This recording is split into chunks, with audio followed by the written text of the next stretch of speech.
গায়ে ১০০-র উপরে জ্বর থাকা সত্ত্বেও সেদিন শুভম আমার সাথে শিবরাত্রি করেছিল। Hi, good morning and welcome back to another mini blog.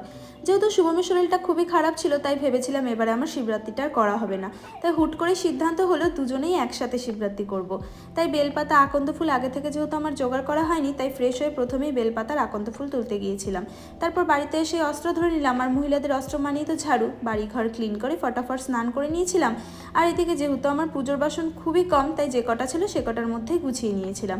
Shubham স্নান করে আসার পর আমরা দুজনেই একসাথে বেরিয়ে পড়লাম। এখানে জানো তো, প্রত্যেকের বাড়িতে এবং রাস্তাঘাটে প্রচুর বেলগাছ আছে, তাই বেলপাতার কখনো কম হয় না। আমরা তো রাস্তার উপরে থাকা বেলগাছ থেকেই বেলপাতাগুলো নিয়েছিলাম।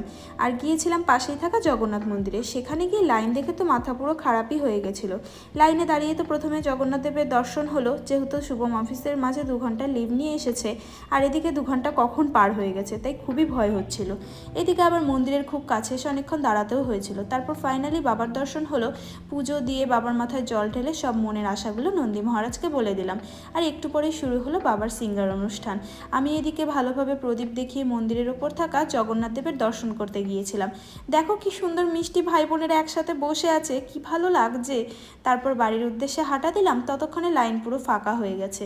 বাড়িতে এসেই শুভমকে ওষুধ দিলাম। সেদিন অন্ন খাবো না বলে ভেজেছিলাম কয়েকটা লুচি। খেয়ে আবার ফ্রেশ হয়ে সন্ধে জেলে নিয়েছিলাম। এভাবেই দিনটা কাটালাম। তো থ্যাঙ্কস ফর ওয়াচিং, বাই।